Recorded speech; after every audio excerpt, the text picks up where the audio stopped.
The elk dropped at 1,247 yards. Kira Brennan watched through her loopholed scope as the bull collapsed into the Montana snow, steam rising from the exit wound. Perfect shot, clean kill, exactly the way her father had taught her 26 years ago, back when her hands were too small to properly grip the Remington 700. Breathe between heartbeats, Ghost, his voice echoed in her memory. The rifle doesn't know you're scared. She worked the bolt, ejecting the spent .308 casing. It landed in the snow beside her prone position with a soft hiss. Her heart rate was 52 beats per minute, hadn't elevated above 55 during the entire stalk. 3 hours of crawling through frozen brush to get within range, then waiting another 40 minutes for the wind to settle. Seals never sleep, her father used to say. We wait. Kira was 31 years old, and she'd been waiting most of her life without knowing what for. She field-dressed the elk as October twilight bled across Flathead Lake below. Her cabin was a dark square against the shoreline, 2 miles distant. Smoke should be rising from the chimney by now. She'd set the wood stove on a timer, but there was no smoke. Her hands stilled on the gutting knife. Wrong. Something was wrong.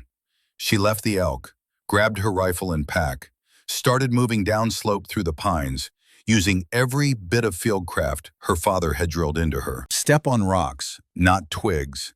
Stay in shadows. Trust your instincts. Captain Declan Brennan had died when Kira was 5 years old. Training accident at Little Creek, Virginia. That's what the Navy had told her mother. That's what the death certificate said. That's what Kira had believed for 26 years. But Declan Brennan had taught his daughter things that 5-year-olds shouldn't know. How to move silently through woods.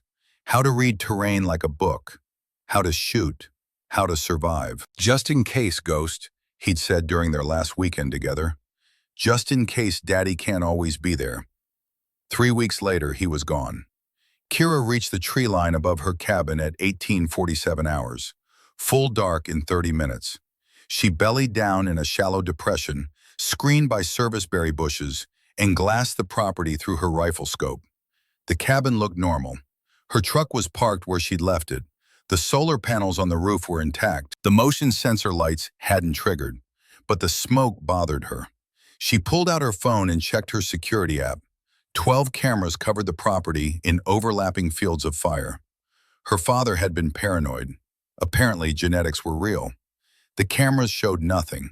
That bothered her more. Kira had installed those cameras herself. Military-grade, motion-activated, cloud backup. They should have caught something, even if it was just a deer or a bear. But the last 12 hours showed absolutely nothing. Not even wind moving the trees. Someone had looped the feed. Her heartbeat kicked up to 68. She controlled her breathing, bringing it back down. Panic was the enemy. Panic got you killed. She needed to know what was inside her cabin, but she wasn't going in blind. Kira low-crawled backward from her position, staying below the ridgeline until she was 200 yards into the timber. Then she moved laterally, circling toward the small equipment shed on the north side of the property. Her father had built that shed. At least, that's what it looked like. A simple wooden structure for storing tools and a backup generator. Except Declan Brennan didn't build simple anything. It took her 20 minutes to cover 100 yards. Finally, she reached the shed's rear wall and pressed her ear against the weathered boards. Silence. She moved to the door, ran her fingers along the frame until she found the hidden latch. A nail head that pushed inward instead of being driven flush. The door opened soundlessly on oiled hinges. Inside, she clicked on her red lens headlamp. The shed looked exactly like a shed. Shovels, rakes, a workbench, containers of screws and nails. Kira knelt beside the workbench and pulled the fourth board from the left. It lifted free, revealing a steel ladder descending into darkness. Her father's final gift, his last insurance policy. She climbed down 12 feet into a concrete-lined room, 8 feet square. Battery-powered LED strips flickered to life as her weight settled on the floor. One wall held weapons, AR-15, Mossberg 590, a Vietnam-era M1911.45 that had belonged to her grandfather. Ammunition in waterproof cans, plate carrier vest, night vision goggles, everything sealed and maintained. Another wall held surveillance equipment, 3 monitors, each split into 4 camera feeds. Her cabin's security system, but this was the real feed, not the one on her phone. And on those monitors, Kira saw what she'd missed. 8 men in black tactical gear surrounding her cabin. No insignia, no identifying marks, but professional, military contractors, not criminals. She could tell by the way they moved, efficient and disciplined, covering angles with practiced precision. They'd been there for hours, waiting for her. Her phone buzzed. Unknown number. She almost didn't answer, then realized if they had her number, they already knew too much for silence to help. She answered without speaking. Kira Brennan, male voice, calm, professional. We know you're not in the cabin. We know you're close. This doesn't have to be difficult. She stayed silent. We're not here to hurt you. We need to talk about your father, about what he left you, about Copper Vein. Kira's finger tightened on the phone. My father died 26 years ago. A pause, then. No, he didn't. The line went dead. Kira stared at the monitors. The 8 men were repositioning, 4 moving to breach the cabin, 4 setting up overwatch positions. They were coming in at midnight. Textbook. Hit the target when they're deepest in sleep, most disoriented. She checked her watch. 2,319 hours, 41 minutes. Kira spent 30 of those minutes preparing. She changed into dark clothing from the cache, loaded the AR-15 with a 30-round magazine, 2 more taped jungle style for quick reload. Checked the Remington 700, still loaded from the elk hunt. The .308 was her father's rifle. He'd taught her to shoot with it when she was 9. By 12, she was hitting targets at 600 yards. By 15, she could shoot 1,000. You've got the gift, Ghost, he'd told her. Steady hands, slow heartbeat, the patience to wait for the perfect shot. That's not something you can teach. That's genetic. She thought about his voice now as she climbed back up the ladder. The way he'd sounded so proud. The way he'd always seemed to be preparing her for something. The way he'd said goodbye that last weekend, like he knew he might not come back. Kira emerged from the shed at 23:55 hours, 5 minutes to midnight. The temperature had dropped to 38 degrees. No moon, high clouds blocking the stars. Perfect conditions for a night raid. Perfect conditions for a ghost. She moved to her primary shooting position, a slight rise 180 yards northwest of the cabin, screened by a fallen pine and granite boulders. She'd ranged this position years ago, knew the exact distance to every approach vector. Another thing her father had taught her: always have a plan, always have an advantage, always control the terrain. At 23:58 hours, the assault team began their approach. 4 men moved toward the cabin in a tactical column. The team leader used hand signals, military, not law enforcement. They stacked on the door, 2 per side, textbook dynamic entry formation. Kira settled into her shooting position. Bipod deployed, cheek weld on the stock, eye to scope, breathing controlled. Range to target, 182 yards. Wind, 6 miles per hour, left to right. Adjustment needed, 1.2 MOA left. At midnight exactly, they breached. Flashbang through the window. Door kicked in. 4 men flowing inside like water. Weapons up, clearing rooms with smooth efficiency. Kira let them go.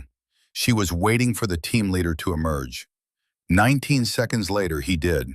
Exited the cabin door, weapon lowered, keying his radio, probably reporting the cabin was empty. Kira's crosshairs settled on the bridge of his nose. Her father's voice: when you have to shoot a man, shoot him in the head. No second chances, no body armor, no margin for error. She exhaled slowly. Her heart rate was 54. Between beats, she squeezed the trigger. The Remington barked. The suppressor reduced the sound to a sharp crack, but it was still loud enough. The team leader dropped like someone had cut his strings. Chaos erupted. The remaining 3 men burst out, weapons up, scanning for threats. Good training, good discipline. They knew it was a sniper. They were trying to locate the muzzle flash. But Kira was moving. She rolled left, already chambering another round, relocated 40 feet to her secondary position. Her father had drilled this: shoot and move, shoot and move. Never fire twice from the same location. One of the Overwatch team had climbed onto the cabin roof for better visibility. Kira could see him silhouetted against the faint light pollution from town. Amateur mistake. She settled into position. Range, 223 yards. Elevated target, downward angle. Her crosshairs found him. He was scanning the wrong direction, looking east instead of northwest. Kira fired. The .308 round took him center mass. At this range, even with body armor, the kinetic energy was devastating. He went backward off the roof and hit the ground hard. 2 down. The remaining men were professional enough to know they were outmatched. They had no idea where the shots were coming from. They had no cover. They had 2 men dead and a shooter who could hit them from anywhere in the dark. They made the smart call. 3 men retreated to their vehicles. 2 Ford F-200s and 50s parked on the access road. But they left 1 man behind to provide covering fire. He'd taken position behind Kira's truck, using it as a shield. He was keying his radio, calling for backup or extraction. Kira couldn't let him make that call. She relocated to a position 150 yards south of the cabin. From this angle, she could see past the truck to where the man crouched behind the engine block. Smart position. Engine block would stop most rifle rounds. But he'd made one mistake. He was using the truck's driver's side mirror to watch his 6. And that mirror was glass. Kira aimed for the windshield. The .308 would punch through automobile glass. The trick was calculating the deflection. She adjusted her aim 6 inches right to compensate. Fired. The windshield spiderwebbed. The man behind the truck jerked, then collapsed. 3 down. The 2 vehicles were already moving, taillights disappearing down the dirt road. Kira let them go. She needed someone alive. She needed answers. Kira approached the cabin carefully, rifle up, scanning for threats. The 3 men she'd shot weren't moving. Professional discipline made her check them anyway. The team leader was dead. Headshot, instant. The roof shooter was dead.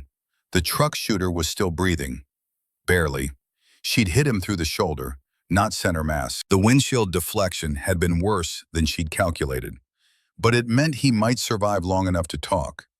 Kira dragged him away from the truck, zip-tied his hands, checked him for weapons.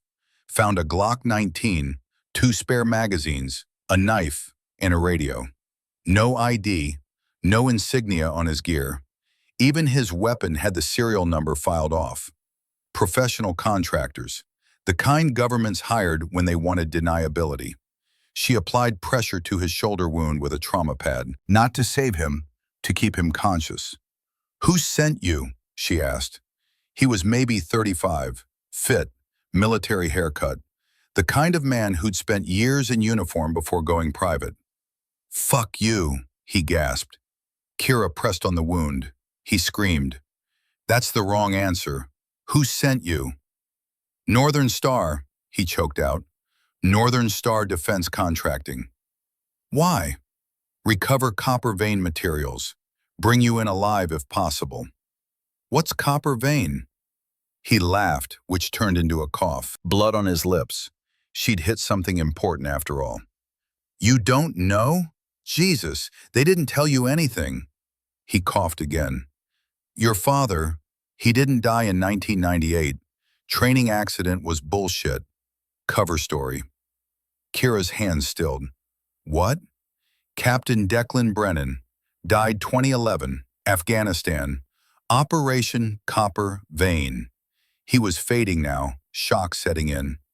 "You were listed as legacy threat in our target package. They said you might have his files." "Who said?" but he didn't answer. His eyes rolled back. She checked his pulse. Thready, irregular. He had maybe minutes left without a hospital. "Stay with me," Kira demanded. "Who ordered this?" "Carrington," he whispered. "General Carrington knows everything. He was there when your father—" His pulse stopped. Kira tried CPR for 3 minutes before accepting he was gone.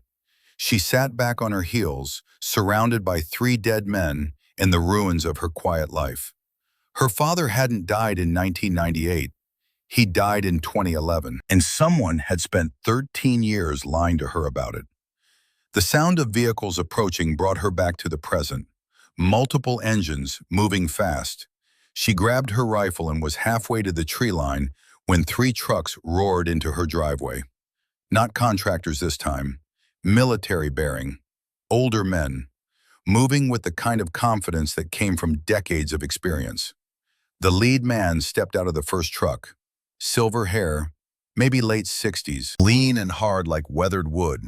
He had a sealed trident tattooed on his forearm. "Kira Brennan," he said, not a question. She had her rifle up. "That's close enough." He raised his hand slowly. "My name is Thaddeus Garrison. Call sign, Hawk. I was your father's swim buddy, his best friend, his brother." "My father's dead." "Yes," Hawk said quietly, "he is. But not when you think, and not how you were told." 2 more men emerged from the trucks. One was tall and broad, with a rosary hanging from his neck. The other was lean and older, with a medic's bag. "This is Finian O'Malley," Hawk said. "We call him Priest. And Malcolm Sutherland, Doc. We all served with your father. We were all at his funeral, the real one, 2011, Bagram Airfield. Not the fake one your mother attended in 1998. Kira's rifle didn't waver. "Prove it." Hawk reached slowly into his jacket and pulled out a photograph, handed it to her carefully. 5 men in desert camouflage, weapons slung, standing in front of a helicopter.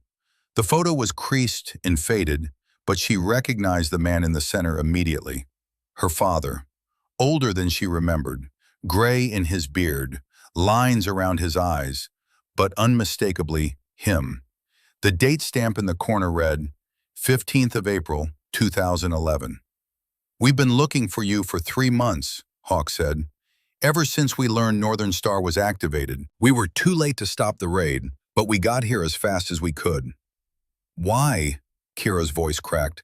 "Why are you here? What do you want?" "To finish what Dex started. Your father died protecting intelligence about an operation called Copper Vein. Information that could bring down one of the most powerful men in the defense establishment. He died before he could deliver that intelligence. But before he died, he made preparations. He hid evidence. And he told me that if anything happened to him, I'd find you. I'd tell you the truth. I'd help you finish the mission." "What mission?" Hawk's face was carved granite.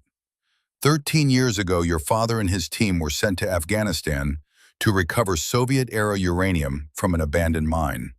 When they got there, they discovered the uranium had already been moved, sold, to an American buyer. Someone high up in JSOC. Someone who was willing to kill 6 Navy SEALs to keep that secret buried. Priest stepped forward. "Your father's team was ambushed 3 days after the discovery. We were the quick reaction force. We got there 20 minutes too late. Found 5 bodies. December was still alive. Barely." Doc's voice was quiet, Scottish accent.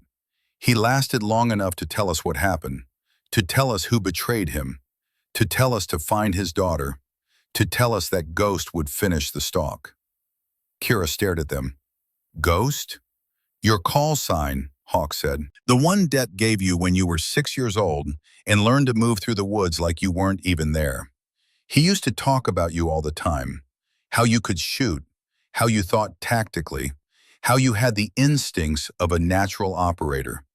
He was so damn proud of you." "He was training me," Kira said slowly. "My whole childhood. Every weekend in the woods. Every lesson about survival and shooting and tactics. He was training me for this." "He hoped you'd never need it," Hawk said. But he was a SEAL. We always have contingency plans. Kira looked at the dead men around her cabin, at the photograph in her hand, at these three warriors who'd driven through the night to find her. Tell me everything, she said. They built a fire in the cabin and Hawk told the story. Operation Copper Vein, April 2011. A SEAL team sent to recover uranium left behind by Soviet forces during the Soviet-Afghan War. Intelligence suggested the material was still in an old mine in Helmand province. But when they arrived, the mine was empty. Recent excavation. Professional extraction. Someone had gotten there first. Declan Brennan was team leader. He'd spent 3 days investigating, found shipping manifests, found payment records, found communications. The uranium had been sold. 40 kilograms of weapons-grade material, enough for multiple dirty bombs. And the buyer was American. Deck managed to copy files before the ambush, Hawk said. He encrypted them, hid them, but he never got a chance to tell anyone where. Before what? Kira demanded. Hawk met her eyes. Before the man who betrayed him put a bullet in his head. Silence. Who? Kira's voice was ice. Lieutenant General Bradford Carrington. At the time, he was a colonel running special operations logistics for JSOC. Now he's retired. Runs a private equity firm worth $800 million. Priest added, Your father's entire team died that day. 6 men. They were executed, made to kneel, shot in the back of the head. Deck was last. He watched his team die before Carrington killed him. Why? Kira asked. That's the question, Doc said. We've spent 13 years trying to answer it. Hawk leaned forward. 3 days ago, we intercepted communications from Northern Star. They were activated for a recovery mission. Target, materials related to Copper Vein. Secondary target, Kira Brennan, alive if possible. That's when we knew Deck's insurance policy was still out there, and that you were the key. What insurance policy? Hawk pulled something from his pocket. This arrived at my house 2 weeks ago. No return address, postmarked from Norfolk, Virginia. He handed it to Kira. It was her father's K-bar knife, the same knife she'd seen on his hip in 100 childhood memories. But there was something wrong with the weight. Kira twisted the pommel. It unscrewed. Inside the hollow handle was a small brass key and a note in her father's handwriting. Ghost, if you're reading this, I'm gone. I'm sorry I couldn't be there for everything I'm going to miss, but I'm not sorry for what I did. Some fights are worth dying for. The key opens box 1847 at First National Bank, Norfolk. Inside is everything, all the proof, all the evidence, everything you need to finish this. Trust Hawk, trust Priest, trust Doc. They're your team now. SEALs never sleep, baby girl. We wait in the dark, and when the moment comes, we take the shot. Finish the stalk. Love, Dad. Kira read it 3 times before she could speak. Box 1847, First National Bank, Norfolk. We can be there in 12 hours, Hawk said. We? Kira looked at the 3 old warriors. You're all retired. This isn't your fight anymore. Priest smiled grimly. We've been fighting this fight for 13 years. We're not stopping now, Doc added. Besides, Deck was our brother, your family. Family doesn't walk away. Hawk stood. The men who came for you tonight were professionals. They'll send more, harder men, better equipped. But we're not going to fight straight. We're going to do what SEALs do best. We're going to go dark. Find the truth. And make the bastard who killed our brother pay for every second of these 13 years. Kira looked at her cabin, at the 3 bodies outside, at the life she'd built here, quiet and safe and utterly gone now. She thought about her father, not the memory of a 5-year-old girl who'd lost her daddy, but the reality of a SEAL operator who'd spent his last moments thinking about his daughter, who'd prepared for this exact moment even as he faced death, who'd raised her to be a weapon without her ever knowing why. We burn the cabin, she said. Erase everything. Agreed, Hawk said. We get to Norfolk. Open the box, see what Dad left me. Agreed. And then we find General Carrington, and we make him answer for every single man he killed. Agreed. Kira picked up her father's K-bar. The weight felt right in her hand. Seals never sleep, she said quietly. Hawk smiled. No, we don't. We just wait in the dark for men like Carrington to forget we're there. They burned the cabin at 0430, 7 hours. Kira stood watching her home turn to ash and smoke, covering their tracks, erasing evidence, going dark. Beside her, Hawk handed her a tactical vest. Your father's. I've been keeping it for you. The vest was worn but maintained. Name tape across the chest, Brennan. And below that, embroidered in black thread, Ghost. She put it on. It fit perfectly. Let's go finish my father's mission, Kira said. As the sun rose over Montana, 4 warriors headed east toward Virginia, toward truth, toward vengeance, toward the box that held 13 years of secrets. In the distance, sirens wailed, but by the time they arrived, the cabin would be unrecognizable, and Kira Brennan would be gone. Ghost had learned to disappear when she was 6 years old. Now it was time to remember how. The safe deposit box was smaller than Kira expected. First National Bank, Norfolk, Virginia, box 1847. The key from her father's K-bar turned smoothly in the lock. Inside, a hard drive no bigger than a deck of cards, wrapped in static-proof material, and beneath it, a single photograph. 6 men in desert camouflage. The same photo Hawk had shown her, but this one had writing on the back in her father's handwriting. My brothers, my team, KIA 18th April 2011. Remember them. Kira memorized the faces.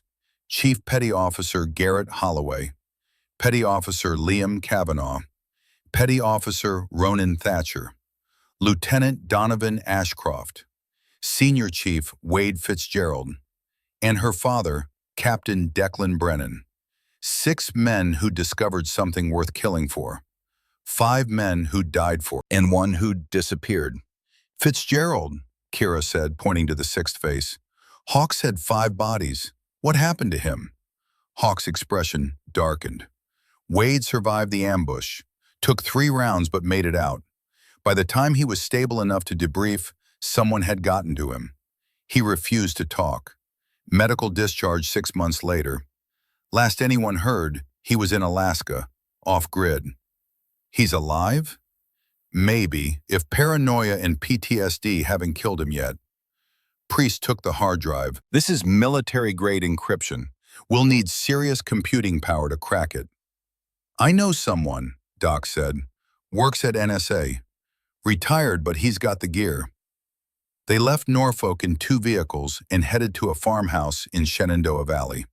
Belonged to Hawk's sister, who asked no questions when her brother showed up with 3 people and enough weapons to outfit a fire team. While Doc made his call and Priest swept for surveillance devices, Hawk took Kira to the barn. Your father talked about you constantly, he said, pulling a tarp off something in the corner. After he died, I collected his personal effects, including this. Underneath was a rifle case, Pelican hard case, foam-lined. Try 1847, Hawk said. The case opened. Inside was a Barrett M82A 1.50 caliber rifle. Matte black finish, loopholed Mark IV scope, the kind of weapon that could punch through engine blocks at a mile. Dec's personal rifle, Hawk said. He wanted you to have it. Kira lifted the Barrett, nearly 30 pounds fully loaded, but it felt right. He knew, she said. He knew I'd need this. SEALs always have contingency plans. Over the next week, Hawk trained her. Physical training first. Kira was fit, but Hawk pushed her harder. You're strong for your size, but you're going against men who outweigh you by 80 pounds. You can't out-muscle them. You have to outthink them, outlast them. Then marksmanship. They drove to a private range, set up targets at increasing distances. 600 yards, 800, 1,000, 1,200. At 1,200 yards, Kira was grouping shots within 8 inches. Again, Hawk said. She adjusted for wind. 12 miles per hour crosswind from the northeast. Temperature 42 degrees. Humidity 73%. She did the math. Drop compensation, wind drift, Coriolis effect. The Barrett barked. Downrange, the steel target rang. Center mass. Your father could hit 2,000 yards, Hawk said. Longest confirmed kill in SEAL history at the time. Never made the record books because the mission was classified. But I was there, and you've got his genetics, Ghost. They pushed to 1,500 yards. Kira's hit rate was 70%. Not good enough, Hawk said. Again. She fired. Missed left by 6 inches. You're anticipating the recoil. Your shoulders tensing before you break the shot. Fix it. She tried again, kept her body relaxed. Breathing slow. Heartbeat at 52. The target rang. Better. Again. By the end of the day, she was hitting 1,500 yards with 85% accuracy. Tomorrow we work on stalking, Hawk said. Shooting is 10% of sniping. The other 90 is getting into position without being seen. That night, Doc's NSA contact came through. The encryption took 48 hours to crack. They gathered around a laptop in the farmhouse kitchen. Priest pulled up the first file. Helmet camera footage. Night vision. The grainy green imagery of a combat operation. Kira watched her father move through an abandoned mine in Afghanistan. His team behind him. Professional. Efficient. This is it, Declan's voice crackled. Someone's been here recently. The camera panned across excavation equipment. Fresh tire tracks. Empty storage containers with Cyrillic markings. 40 kilograms gone, another voice said. That's weapons-grade material. Enough for multiple dirty bombs, Declan finished. Document the serial numbers. Get photos of everything. The footage cut forward. The team in a shipping depot. Found the manifests, Declan said. Uranium was moved 3 days ago. Trucked to Kandahar, then airlifted out. But the destination codes are wrong. This didn't go through official DoD channels. Private contractor? Has to be. But who has clearance to move weapons-grade material without military oversight? More footage. Declan at a computer, downloading files. Got it, he said. Transaction records. Payment receipts. Oh, Christ. What? The buyer. It's not terrorists. The sale was to Sandpiper Strategic Holdings. That's a shell company, but I can trace the ownership. Give me a minute. Silence while he worked. Then, no, that's impossible. Deck, what is it? The uranium was sold to an American defense contractor. Authorization came from JSOC. Colonel Bradford Carrington's signature is all over these documents. Carrington? That's our chain of command. Exactly. He sent us here to recover uranium he already sold. This whole operation was a setup. The footage went dark. When it came back, everything had changed. Combat footage, muzzle flashes, men screaming, the camera spinning wildly. Ambush! We're hit! Where's our QRF? We need extract now. They're jamming comms. More gunfire. One SEAL went down, then another. Fall back. But there was nowhere to fall back to. One by one, Declan's team died on camera. The footage became erratic, but the audio still worked. Cease fire! A new voice, American, authoritative. Captain Brennan, you're surrounded. Your team is dead. Carrington, Declan's voice was ice. You son of a bitch. I didn't want this, Captain, but you found what you shouldn't have found. You sold uranium to terrorists. I sold uranium to people who will use it to ensure America remains at war for the next 20 years. War is good business, Captain. You're planning an attack, a false flag. I'm planning America's future, a future where defense budgets triple, where men like me shape policy. You're insane. I'm practical, and you're a problem that needs solving. My team has already transmitted everything to JSOC. You're done. A laugh, cold.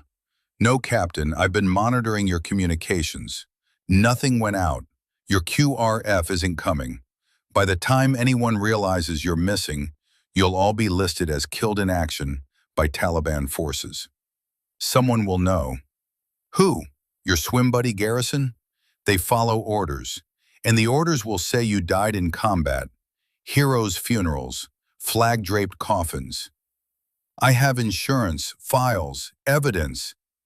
Then someone will find them, eventually. But by then, I'll be untouchable. Silence. Then Declan's voice, quieter. You'll never get away with this. Watch me. Now, where are the files?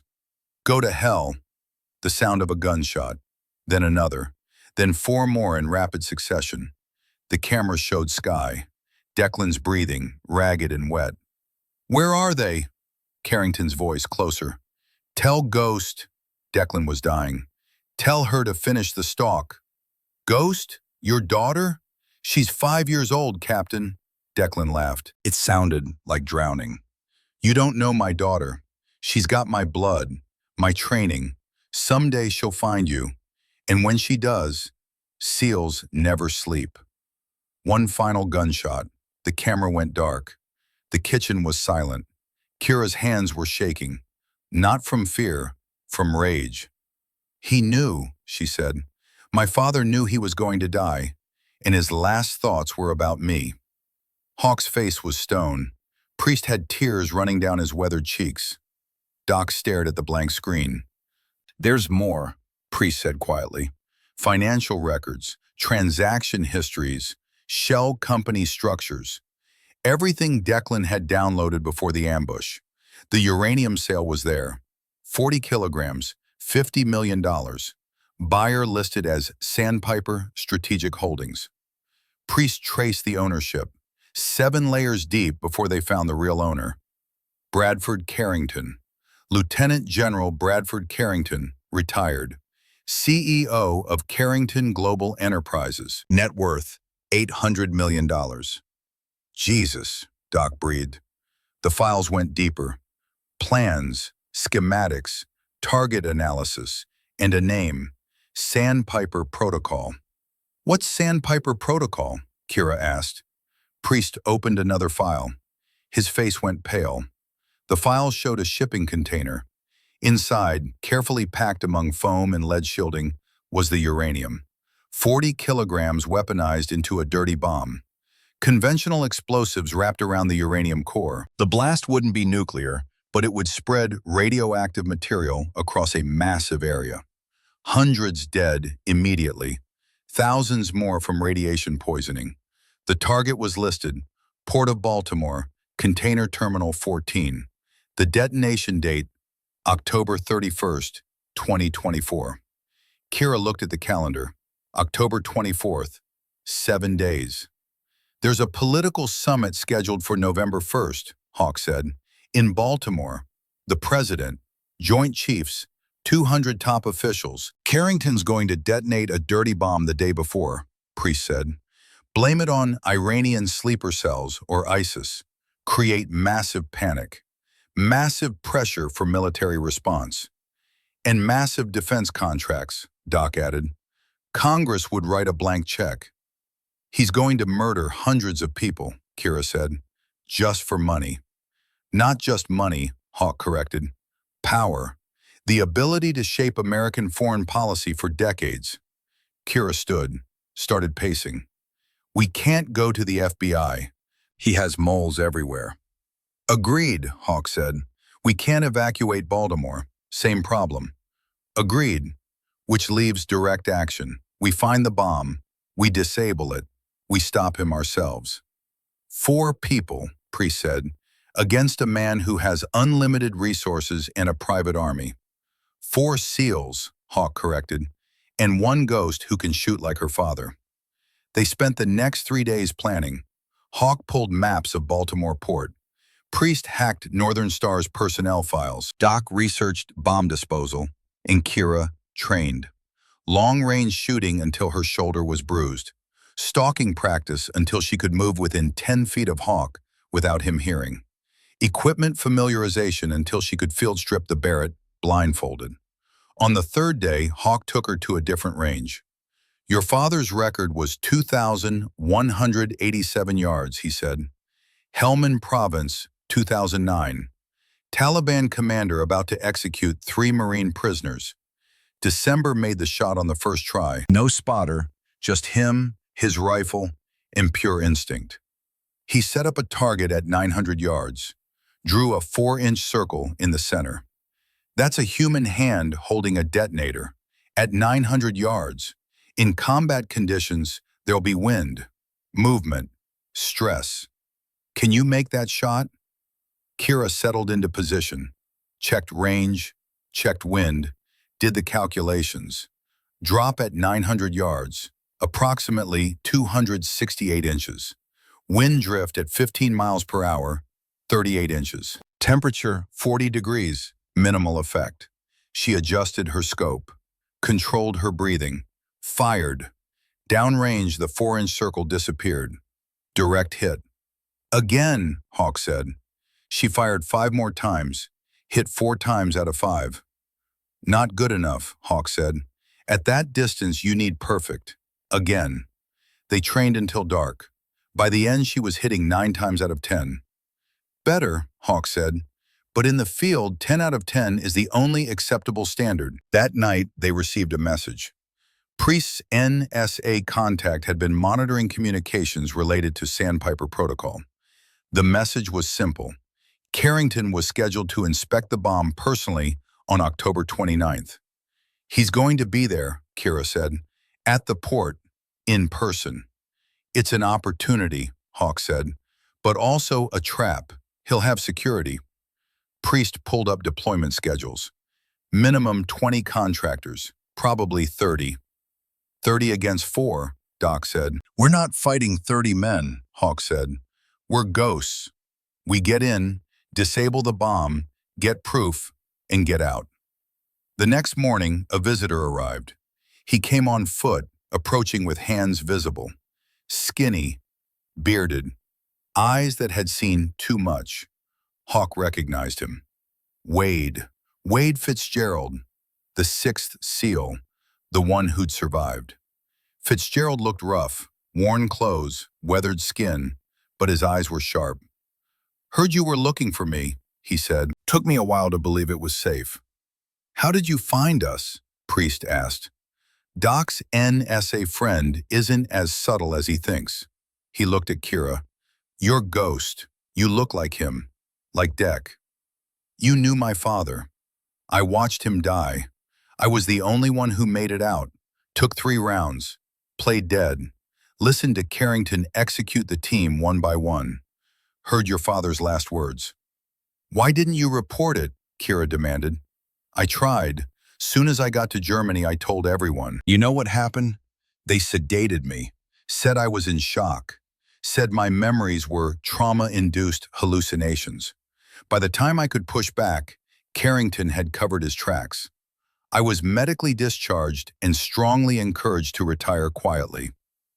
But you know the truth, Hawk said. I've known for 13 years.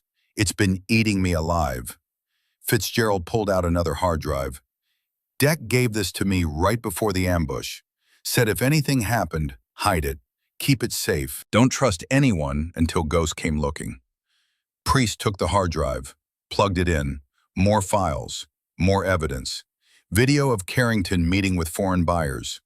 Audio recordings discussing Sandpiper Protocol. Financial records. Everything they needed. There's something else, Fitzgerald said. The bomb. I know where it is. Container Terminal 14, Baltimore Port. Container number TCLU 4758923. It's buried under 40 other containers. The uranium is in a lead-lined box surrounded by C4. Timers counting down. Detonation set for October 31st at 0600 hours. How do you know? Kira asked. Because I've been watching, following Carrington's people, waiting for someone who could stop him. Fitzgerald met her eyes. Your father was my team leader, my brother. I owe him, and I'm tired of hiding. You want in, Hawk said. I want to finish what Dex started. I want to make Carrington pay. Hawk looked at Priest and Doc. They nodded. Welcome back to the teams, Senior Chief, Hawk said. We hit the port in 2 days, October 29th, when Carrington shows up. And when it's over, either that bomb is disabled and Carrington's in custody, or we're all dead. Seal odds, Fitzgerald said. Seal odds, Hawk agreed. Kira spent the next 48 hours preparing, equipment checks, route planning, contingency scenarios. She memorized maps of Baltimore Port, studied satellite imagery, identified her overwatch position, an abandoned grain elevator 892 yards from the target container. The plan was simple. Hawk, Priest, Doc, and Fitzgerald would infiltrate the container yard. Doc would disable the bomb, the others would provide security. Kira would be their eyes, their guardian angel, their long-range precision fire if anything went wrong. You're the most important person on this op, Hawk told her. We're counting on you to keep us alive. Can you do that? Yes. Even if the target is a human being? Even if you have to watch them die through your scope? Kira thought about her father, about his last words, about a bomb that would kill hundreds. Yes, she said, I can do that. Hawk handed her a pin, the Seal Trident. This was Dex. He earned it in 1989, wore it on every mission. I think he'd want you to have it. Kira pinned it to her vest, right above her heart. For my father, she said, and for his team. For all of them, Hawk agreed. They left for Baltimore at 0200 hours on October 29th. 2 vehicles, full tactical loadout, moving through darkness. Kira watched the landscape pass. Small towns, dark highways, a country sleeping peacefully, unaware that in 7 days, one of its cities might become radioactive. Unless 4 old SEALs and 1 shooter could stop it. Her father's voice echoed, "SEALs never sleep, Ghost. We wait in the dark, and when the moment comes, we take the shot." The moment was coming. Kira was ready. The grain elevator smelled like rust and decay. Kira climbed the internal ladder in complete darkness, night vision goggles turning the world green. 7 stories up, abandoned since the 1980s. Perfect sniper hide with clear line of sight to Container Terminal 14. 892 yards. She'd ranged it 3 times. Triple-checked because at this distance, a single yard of error could mean the difference between a hit and a miss, between success and catastrophe. She reached the top floor at 0247 hours. The access hatch to the roof was exactly where blueprints said it would be. She eased it open, moving slowly, making no sound. The roof was flat concrete, crumbling at the edges. She low-crawled to the eastern side and set up her position behind a ventilation housing that would break up her silhouette. The Barrett M82A1 came out piece by piece. She assembled it by feel, every component fitting together with precision. Bipod deployed, scope covers removed, chamber check, magazine seated with 10 rounds of Rafus MK211 ammunition. Each round could change history. Kira settled into prone position and began her pre-shot routine. First, breathing. Deep inhalations through the nose, slow exhalations through the mouth. Lowering her heart rate, 68 beats per minute, 62, 58, 54, settling at 52. Second, observation. She glassed the entire port through her scope. Container Terminal 14 was a maze of steel boxes stacked 6 high. Massive cranes frozen like sleeping dinosaurs. And somewhere in that maze, in container TCLU 4758923, was enough weaponized uranium to turn Baltimore into a radioactive graveyard. Third, environmental assessment. Temperature 41 degrees Fahrenheit. Wind from the northeast at 14 miles per hour, gusting to 18. Humidity 79%. Barometric pressure 30.15 inches and rising. At 892 yards, The Barrett's 50 caliber round would drop approximately 240 inches, 20 feet. But wind was the killer. A 15-mile-per-hour crosswind would push the bullet 36 inches off target. Kira did the math. 14 sustained, gusting 18. Split the difference. 16 miles per hour. Call it 38 inches of drift. Her radio earpiece crackled.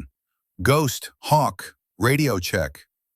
"Ghost reads you Lima Charlie," she whispered. "What's your status?" "Position established. Visual on target area. Conditions are green." She paused. "I have the shot." "Copy. Stand by. We're moving into position now." Through her scope, Kira watched 4 shadows detach from darkness near the perimeter fence. Hawk, Priest, Doc, and Fitzgerald, moving like water through gaps in security patrols. They'd studied the pattern for 3 days. Northern Star ran patrols every 15 minutes. Predictable. But predictable meant exploitable. The team slipped through a maintenance gate that Priest had unlocked 2 hours earlier, disappeared into the container maze. Kira's job now was simple. Watch, wait, keep them alive. She scanned methodically, left to right, top to bottom, looking for threats. 0314 hours. A patrol vehicle rounded the corner 2 rows over from her team. She keyed her radio twice. Danger close. The 4 shadows froze, melted into darkness between containers. The patrol passed within 10 feet without seeing them. When clear, Hawk clicked back once. Acknowledged. They kept moving. Kira found their target container in her scope. TCLU 4758923. Unremarkable. Just another steel box in a field of 10,000. Except this one held the power to murder a city. It was buried in the stack, 3rd from the bottom, 4 rows deep. They'd need to move other containers to access it. That meant using a crane. That meant noise. That meant things were about to get loud. 0328 hours. Hawk's voice. "Ghost, we're in position at the crane. Fitzgerald's bypassing the controls. Once we start moving containers, we'll have maybe 10 minutes before security responds in force." "Understood. I'll buy you time." "Copy. Going active in 60 seconds." Kira settled deeper into her shooting position, relaxed every muscle, became part of the concrete. Her father had taught her this: how to disappear, how to become nothing more than eyes and a weapon. Ghosts don't exist until they need to. The crane rumbled to life. Even from 892 yards, Kira heard it. A deep, mechanical groan. The arms swung out, cables descended, locked onto a container, started to lift. She kept scanning, waiting for the response. It came fast. Headlights. 2 vehicles racing from the security office toward Terminal 14. "Ghost, Hawk. 2 vehicles inbound from the northwest. ETA 90 seconds. "I see them." The first container was moved, set aside. The crane arms swung back for the second. The security vehicles were closer now, close enough that Kira could see faces. Northern Star contractors. 4 men in the lead vehicle, 4 in the trail. 8 shooters, all armed, all trained. They pulled up near the crane. Doors opened. Men got out, weapons at low ready. Not aggressive yet, just cautious. One pulled out a radio, started talking. "Hawk, they're calling it in," Kira warned. "Copy." "Doc, how long?" Doc's voice, calm. "Need 3 more minutes once we access the container. The disarm sequence is complex. 3 minutes might as well be 3 hours.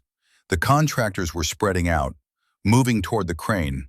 One spotted Fitzgerald in the operator's cab. Weapons came up. "Freeze! Hands where we can see them!" Everything happened fast. Priest stepped out from behind a container with his AA-12 automatic shotgun and fired a burst over the contractors' heads. Not trying to kill, just trying to scatter them. Buy a few more seconds. It worked. The contractors dove for cover, started shooting back. The crane lifted the second container. Almost there. "Hawk, we've got maybe 2 minutes before every contractor in this port converges on your position." Kira said. Then make those 2 minutes count, Ghost. More headlights, this time from the east. A whole convoy, 5 vehicles, maybe 20 more shooters. Contact east, Kira called. Multiple vehicles, heavy numbers. The lead vehicle was a Ford F-350, moving fast. Kira tracked it through her scope. Range 840 yards. Vehicle moving at 30 miles per hour. She fired. The Barrett's recoil slammed into her shoulder, but she rode it, watched as her bullet covered the distance in 1.2 seconds. The F-350's front left tire exploded. The vehicle swerved, overcorrected, slammed into a container at 40 miles per hour. Steam rose from the crumpled hood. The convoy behind scattered, stopped. Contractors piled out, taking cover, trying to locate the shooter. But Kira was already tracking the next target. Second vehicle, range 875 yards, stationary. She could see the driver through the windshield, reaching for his radio. She adjusted for increased range, held 2 inches higher, 3 inches left for wind. Fired. The windshield spiderwebbed. The driver slumped. The contractors realized they were taking precision fire from distance, started looking for cover. But finding a sniper at 900 yards in the dark was like finding a ghost. Third container clear, Hawk called. Doc, you're up. Kira kept shooting. A contractor trying to flank her team's position. Range 910 yards. Moving target. She led him by 18 inches. Fired. He went down. Another contractor with a radio. Range 825 yards. Partially concealed behind a container, she aimed for the gap, the 6 inches of exposure. Fired. The radio went silent. Her magazine was empty, 10 rounds gone in less than 90 seconds. She ejected it, loaded a fresh one, charged the weapon. Doc, talk to me. Hawk's voice was tight. Accessing the container now. Christ, this thing is reinforced. They welded additional plating inside. I need to cut through. How long? 4 minutes, maybe 5. They didn't have 5 minutes. More vehicles were arriving. Northern Star was bringing everything. Kira counted at least 30 contractors spread throughout the terminal. And then she saw him. A black Mercedes SUV, armored, rolling through the port gates with an escort of 3 more vehicles. It drove straight to Terminal 14, stopped a safe distance from the firefight. A man got out. Tall, silver hair. Even at this distance, even in the dark, Kira recognized him from the photos. Lieutenant General Bradford Carrington. He'd come personally. Hawk. Kira's voice was ice. Carrington just arrived. Southwest corner, black Mercedes. Silence for 2 seconds, then, can you take the shot? Kira zoomed her scope, found Carrington. He was standing behind his vehicle, using it as cover. Smart. The armored Mercedes would stop even her .50 caliber rounds. But he wasn't staying behind the vehicle. He stepped out. Confident. Arrogant. A man who thought he was untouchable. He was holding something. Talking to someone. Gesturing. I have a shot, Kira said. Center mass. High probability. Rules of engagement? Hawk asked. Kira thought about her father. About 5 men executed in the Afghan desert. About a daughter who grew up without a father because this man valued money more than lives. About hundreds who would die if that bomb detonated. Lady's choice, Hawk said quietly. It's your call, Ghost. Kira's finger rested on the trigger. Her crosshairs were steady on Carrington's chest. At this range, the .50 caliber round would punch through whatever body armor he wore. Would kill him instantly. 1 shot, 1 trigger pull. Justice for 13 years. She started to squeeze, then stopped. Negative, she said. We need him alive. Need him to testify. Killing him makes him a martyr. We need him ruined. Copy, your call. But Carrington was doing something now, pulling out a device, looking at it. His body language changed, went from confident to urgent. He was shouting orders, pointing at the container, at her team. Hawk, Carrington knows you're here. He's activating something. Doc, status. I'm through the outer plating, accessing the bomb mechanism now. Oh, God. What? There's a remote trigger, cellular activated. If Carrington has the detonator, he can blow this thing right now. Kira's scope found Carrington again. He was holding something small, black, about the size of a phone. The detonator. He was raising it, his thumb moving toward a button.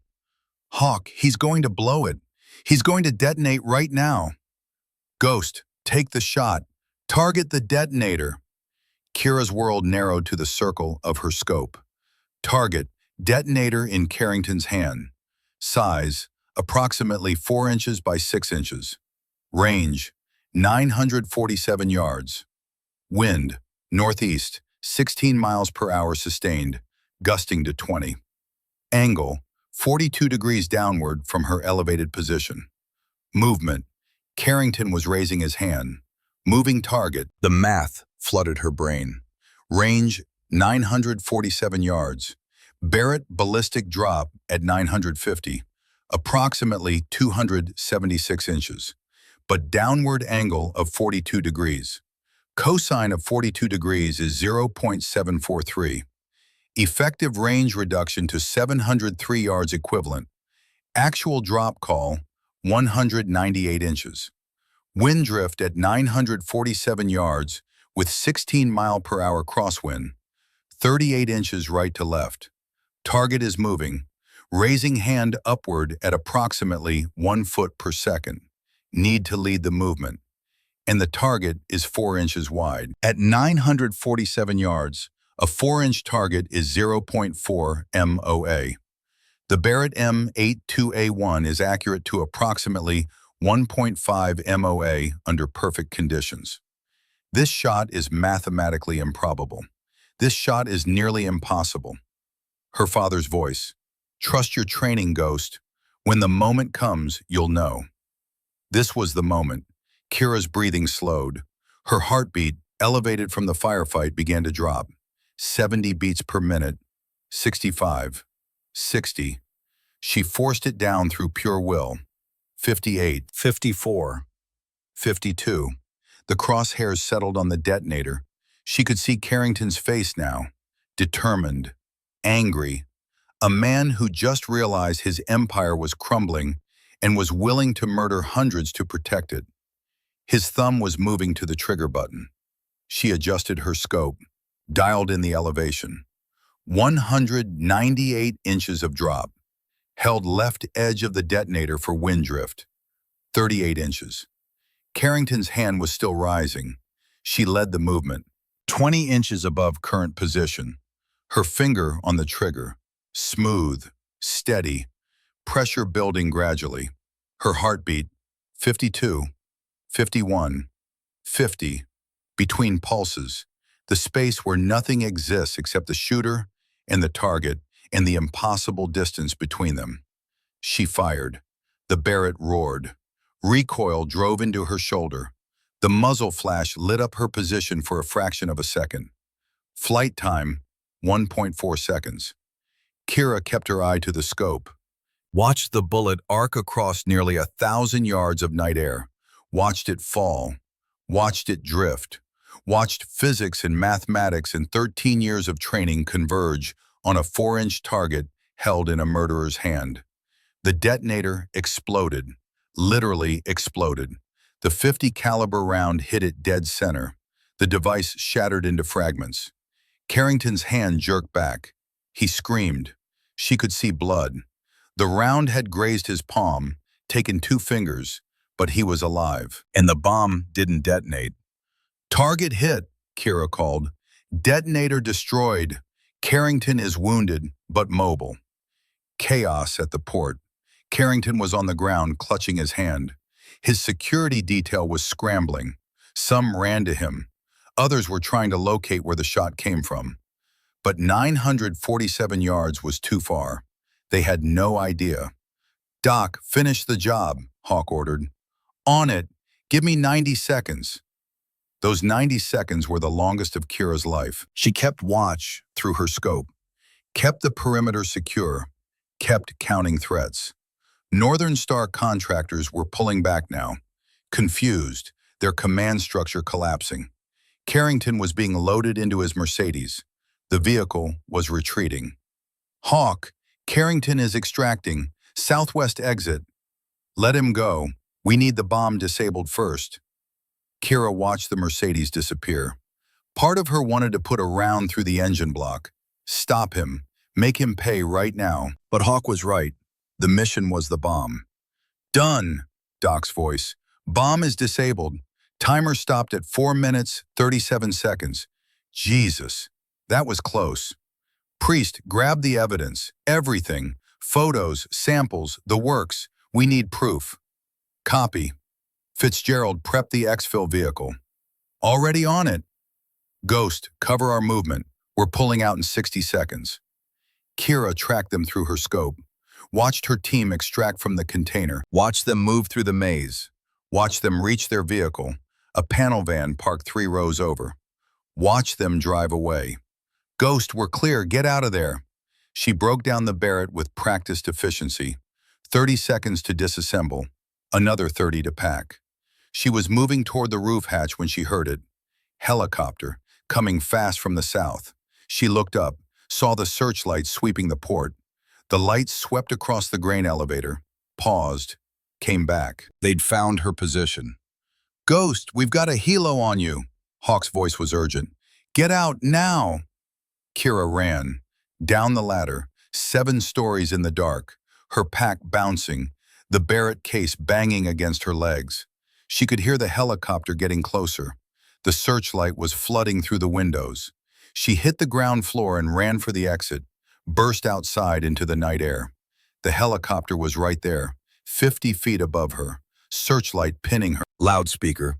Freeze! Put down your weapon! Kira kept running, made it to the perimeter fence, threw her pack over, started climbing. Gunfire erupted behind her, not from the helicopter, from vehicles, contractors, at least 6. Bullets sparked off the chain-link fence. Kira vaulted over the top, landed hard, grabbed her pack, kept running. She was in the industrial wasteland outside the port now. Abandoned warehouses, empty lots, no cover. The helicopter tracked her. The searchlight never wavered. More gunfire, closer. Her exfil point was 3 blocks away, an old factory where Hawk was waiting. But 3 blocks might as well be 3 miles with a helicopter overhead and shooters closing in. She cut left, through an alley, over a fence, through a gap in a warehouse wall. The helicopter lost her for 30 seconds. She used every second, ran flat out, her lungs burning, emerged on the next street. The factory was right there. She could see Hawk's vehicle. The helicopter found her again. Searchlight, gunfire from above. Rounds sparked off the pavement. Kira zigzagged, 20 yards from the vehicle. 15, 10. The passenger door flew open. Priest was there, reaching for her. She dove into the vehicle. Priest hauled her inside, slammed the door. Go, go, go! Hawk punched the accelerator.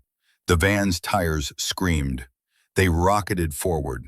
The helicopter pursued, but Hawk was driving like a man possessed, taking corners at 50 miles per hour, running red lights, weaving through traffic. They hit the highway at 70. The helicopter was falling behind. 2 miles later, they lost it.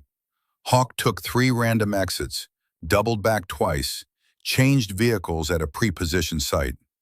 By the time they stopped for breath, they were 40 miles from Baltimore in a safe house Doc had arranged. Kira's hands were shaking. Adrenaline crash. You okay? Hawk asked. She nodded, couldn't speak yet. That was one hell of a shot, Ghost, Priest said. 947 yards. Moving target, 4-inch detonator, in the dark, under stress. I've never seen anything like it. Her father could have made it, Hawk said quietly. And now we know she can too. Fitzgerald was setting up a laptop, uploading the evidence Doc had collected. Photos of the bomb, Serial numbers on the uranium, documentation, everything. We've got it, he said. Everything we need to prove Carrington's conspiracy. What about Carrington? Kira asked. He'll run, Hawk said. Man like that with his resources, he'll disappear. So he gets away? No, Doc said. He was on his phone. Because we're not relying on official channels. We're going nuclear. What do you mean? Doc smiled. My NSA contact. I just sent copies of everything to the FBI director, the CIA director, the Secretary of Defense, the chairman of the Joint Chiefs, and about 40 members of Congress, along with instructions to release it all publicly if anything happens to any of us. Dead man's switch, Priest added. Carrington's finished, Fitzgerald said. Even if he runs, he'll spend the rest of his life looking over his shoulder. Kira thought about her father, about the shot she just made, about stopping a bomb that would have killed hundreds.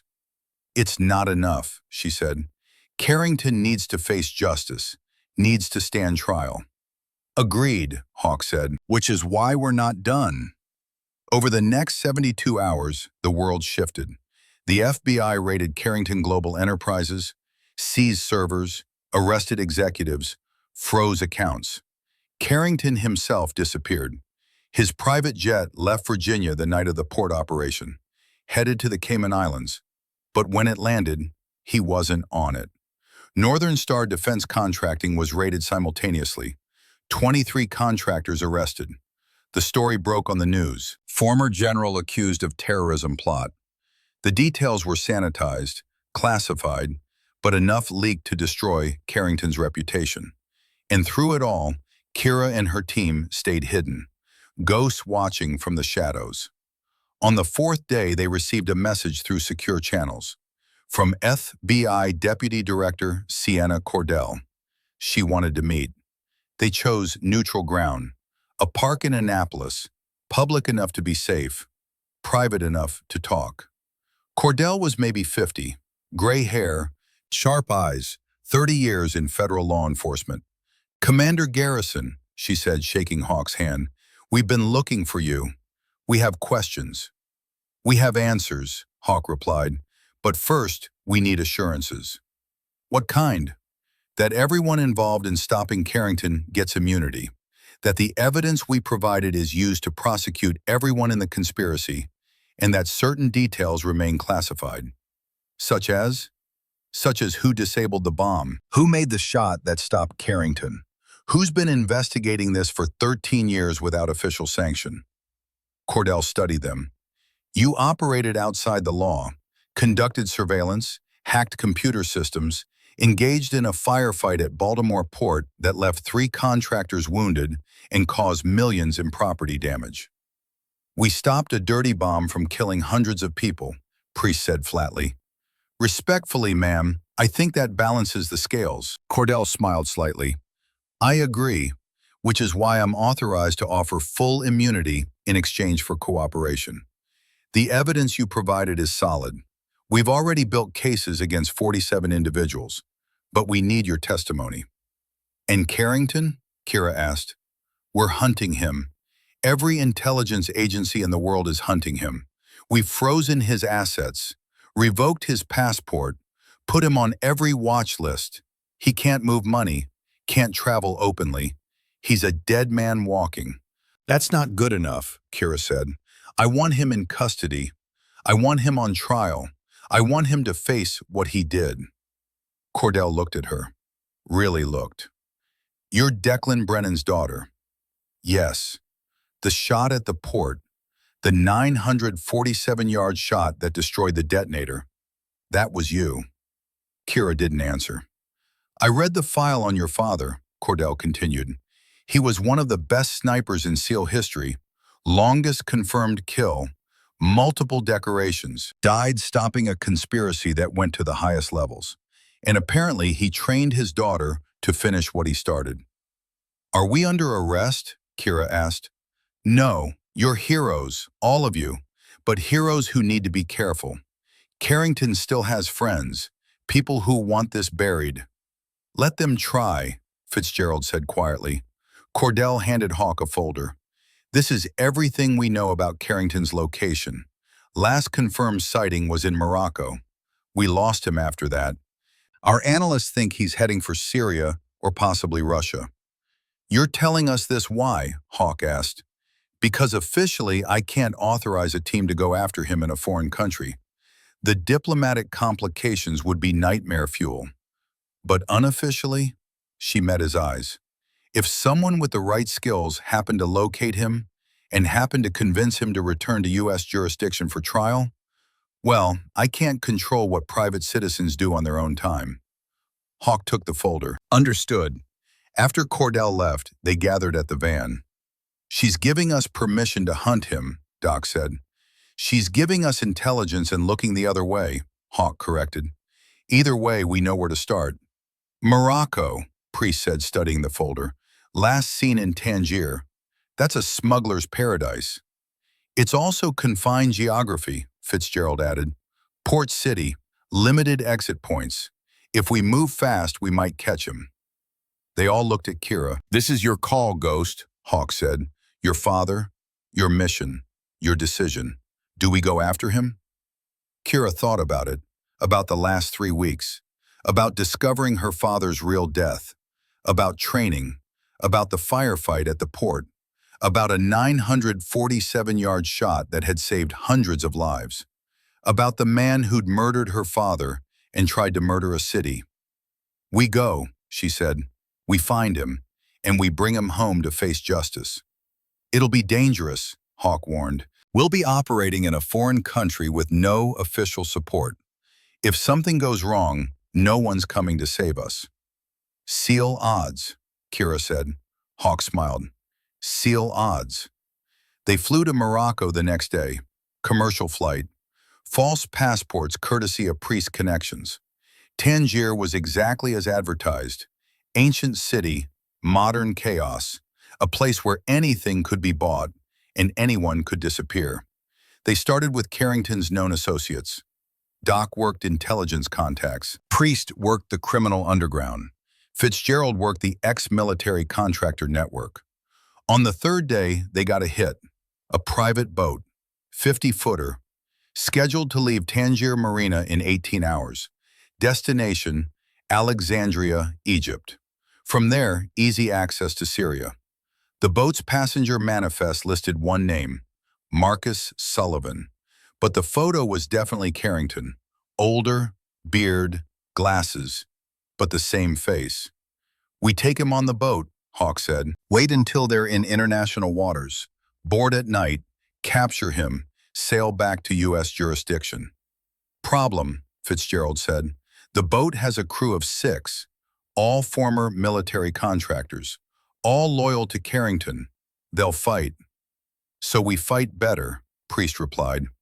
They spent the next 12 hours planning, rented a fast Zodiac boat, acquired weapons through Priest's contacts. The boat left Tangier at 2100 hours. They followed at a distance, waited until it was 50 miles offshore, well into international waters. At 0200 hours, they made their approach. The Zodiac was quiet, electric motor, no running lights. They came in from the stern, using darkness as cover. Kira was with them this time. No long-range shooting tonight. This was close work. They hooked grapples onto the rail, climbed up in silence. Priest first, then Fitzgerald, then Doc, then Hawk, then Kira. The deck was empty, no sentries visible. Hawk signaled, 2 teams. He and Kira would clear below decks. Priest, Doc, and Fitzgerald would secure the bridge and crew. They moved. Kira followed Hawk down the companionway, weapon up, clearing corners. First cabin, empty. Second cabin, empty. Third cabin, a crewman sleeping. Priest subdued him with a sleeper hold. Zip-tied, gagged. Fourth cabin, Carrington. He was awake, sitting at a desk, laptop open. He looked up as they entered. For a moment, nobody moved. Then Carrington smiled. Commander Garrison, I wondered when you'd show up. And this must be little Ghost. All grown up. You look like your father. Hands where I can see them. Hawk ordered. Carrington raised his hand slowly. You can't win. Even if you take me in, I have contingencies. Lawyers, friends in high places. I'll be out in a year.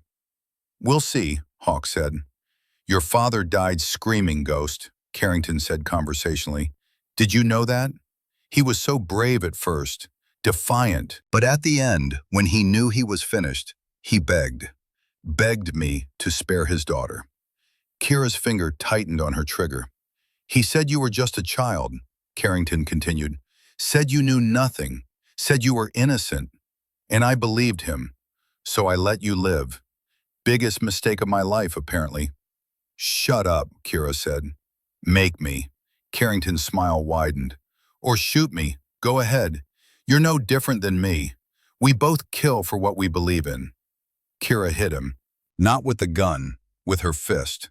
A straight right cross to his jaw that snapped his head sideways. He went down. Hard. My father didn't beg, Kira said quietly. I heard the recording. His last words were about finishing the mission. About SEALs never sleeping. About me. He died with honor. You'll die in a prison cell.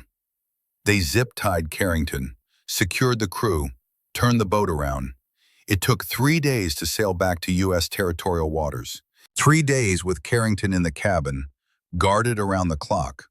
On the morning of the 4th day, they crossed into U.S. waters off the coast of Virginia. The Coast Guard was waiting. So was the FBI. So was Deputy Director Cordell.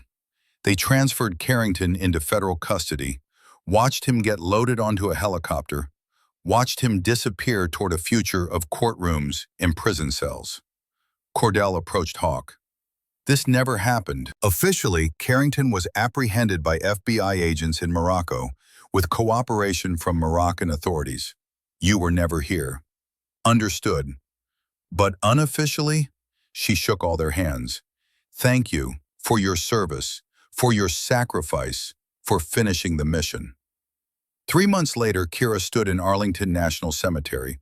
It was December, cold. Gray sky, threatening snow. The new headstone was perfect. Captain Declan Michael Brennan, United States Navy SEAL, SEAL Team 3, 1965 to 2011. Killed in action, Operation Copper Vein, Afghanistan. Navy Cross, Silver Star, Bronze Star, with Valor. 3. The mission is never over. A warrior who gave his life protecting his brothers and his country from enemies foreign and domestic. There was a ceremony, full military honors, flag folding, 21 gun salute, taps played by a bugler whose notes seemed to hang in the cold air. The SEAL community turned out, hundreds of them, current and former, young and old, all there to honor one of their own. Hawk placed his SEAL trident on the grave. We finished it, brother. Your daughter finished it. She made a shot at 947 yards that would have made you proud. She's everything you raised her to be. Priest placed a rosary. Rest easy, Deck. Your watch is complete. Doc placed a combat medic patch. We've got her now. She's family. We'll keep her safe. Fitzgerald placed a K-bar knife. I'm sorry it took 13 years, but we got him. We got them all. Then it was Kira's turn. She wore Navy dress blues, lieutenant's bars on her shoulders, honorary rank awarded for service to the nation. Her father's SEAL trident pinned over her heart. She knelt beside the grave, placed her hand on the cold marble. Hey, Dad, she said quietly. I finished the stalk, just like you taught me. I made the shot. I stopped the bad guys. I did everything you prepared me for. Tears were running down her face now. I wish you could have told me. Wish you could have said goodbye properly. Wish I could have known you as an adult. But I understand why you did it. Why you kept me separate. Why you tried to protect me. She stood, saluted, crisp and proper. SEALs never sleep, Dad. I know that now. We wait in the dark. We watch. And when the moment comes, we take the shot. You taught me that, and I'll carry it forward, I promise. After the ceremony, Cordell approached. I have an offer for you, she said. The Navy wants you at Coronado, SEAL sniper instructor, teaching the next generation everything your father taught you. Kira looked at the grave, at Hawk and Priest and Doc and Fitzgerald standing nearby. At the SEAL community gathered around her. When do I start? 6 months later, Naval Special Warfare Center, Coronado, California. Kira stood on the 1,000-yard line with a class of SEAL sniper candidates. Young men, hard men, the best of the best. At extreme range, she told them, you're not fighting the target, you're fighting physics. Wind, temperature, humidity, Coriolis effect, spin drift, and most of all, you're fighting yourself. Your heartbeat, your breathing, your doubt. A candidate raised his hand. Ma'am, what's the longest combat shot you've ever made? Kira paused. The classified details of Baltimore Port would never be public, but the shot itself had entered SEAL legend. 947 yards, she said. Moving target, 4-inch strike zone, high wind, downward angle, night conditions, high stress. Jesus, one whispered. That's impossible. That's what my father taught me, Kira replied. Nothing's impossible if you trust your training. Now get in position. Let's see if you can hit 800. As the candidates set up, another instructor approached. Lieutenant Brennan, there's someone here to see you. Kira turned. Wade Fitzgerald stood there, cleaner, healthier. The haunted look in his eyes had faded. Wade, you look good. Therapy helps, he said. Turns out talking about it beats drinking about it. I wanted to thank you for finishing it, for giving me closure, for letting me be part of the team one last time. He handed her a small box. Inside was her father's SEAL trident, the original, the one he'd worn on every mission. Found this in his personal effects, Fitzgerald said. Been carrying it for 13 years. Figured it was time it came home. Kira pinned it to her uniform, next to the honorary one, her father's trident and hers, side by side. What will you do now? She asked. Going back to Alaska, but this time I'm going back to live, not hide. Bought a piece of land, gonna build a cabin, do some hunting, some fishing, some living. Sounds peaceful. It will be, but if you ever need me, if another mission comes up, if there's another Carrington out there, he met her eyes. SEALs never sleep, Ghost. I'll be waiting. He left. Kira walked back to her class. They were in position now, rifles pointed downrange, waiting for instruction. She looked at them, these young warriors, the next generation, the ones who'd carry forward the tradition her father had died protecting. Before we shoot, she said, I want to tell you something about my father, about what it means to be a SEAL, about the mission that never ends. She told them about honor, about sacrifice, about men who give everything for their brothers and their country, about training your whole life for a moment you hope never comes, but must be ready for if it does. My father trained me from the time I could walk, she said, taught me to shoot, to move silently, to think tactically, to never quit. I didn't know why, didn't understand the purpose, but when the moment came, when I needed every skill he'd given me, I was ready. That's what I'm going to teach you, not just how to shoot, but how to be ready, how to be the person your team needs when everything goes wrong, how to make the impossible shot when lives depend on it.